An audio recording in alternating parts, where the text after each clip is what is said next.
All right, we're going to bring in this 9 EMA continuation trade, just look at it from the other side. And I love studying these with the tape because we really get a sense for when the price rejects at that 9 EMA. So when we're going to the upside, the reason that it rejects is because the buyers are stepping in. Those momentum players are stepping in right at that 9 EMA, that 9 exponential moving average, and they're driving price higher. And when it rejects as we're going to the downside, it's because the sellers are right there at that 9 EMA, that 9 exponential moving average.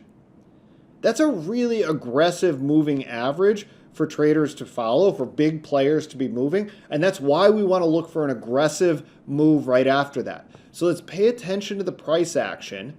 We have a really nice, distinct down move in the stock, and then we can watch it as it starts to go in. Again, we don't want to chase. We want to allow the price to come to us. We can be the snipers here. When we're looking to make a couple $100 every day, we need to be the sniper. Don't ever forget that. You have such an advantage over other traders out there because you can be the sniper.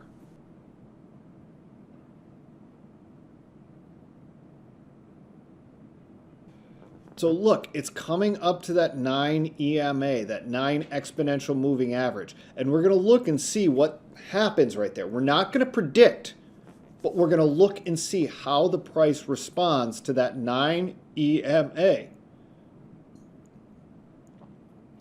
Let's look for a distinct and clear rejection of that level. Right now you can see the buyers driving it up, driving it up, driving it up. Notice if you see this.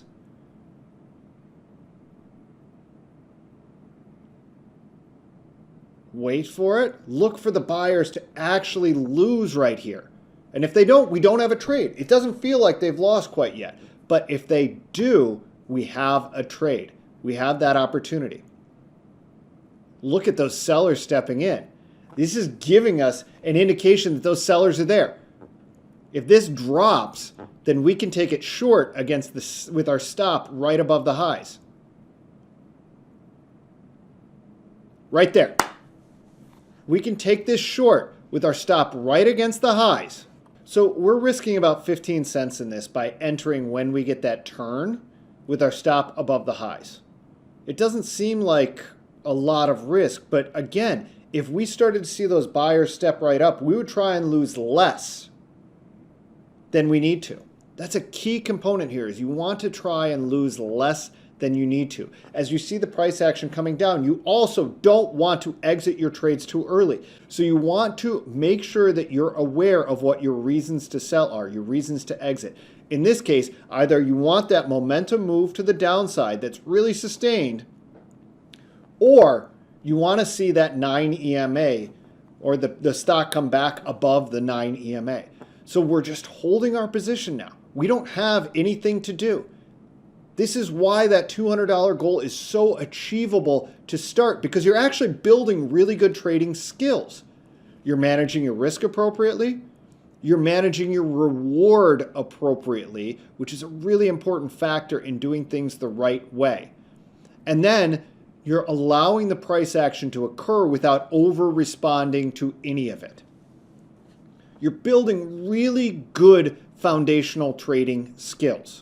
We see this little consolidation, and then we would look for momentum out of that consolidation to continue to the downside. If we have really extreme momentum, we might exit the rest of our position and give ourselves a really nice, straightforward 9 EMA continuation trade to the downside.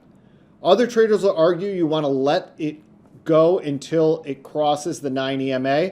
I think when you get real momentum, you just want to exit the position.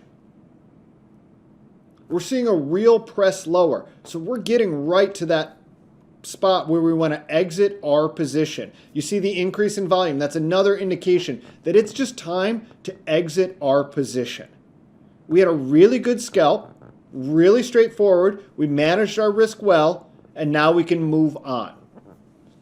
So in this case, we captured almost a 3-to-1, which again, if you're doing these things, these are very sustainable moves. Maybe you're not making $200 in this trade, but you're putting yourself in a position to make $200 in a day by being very consistent.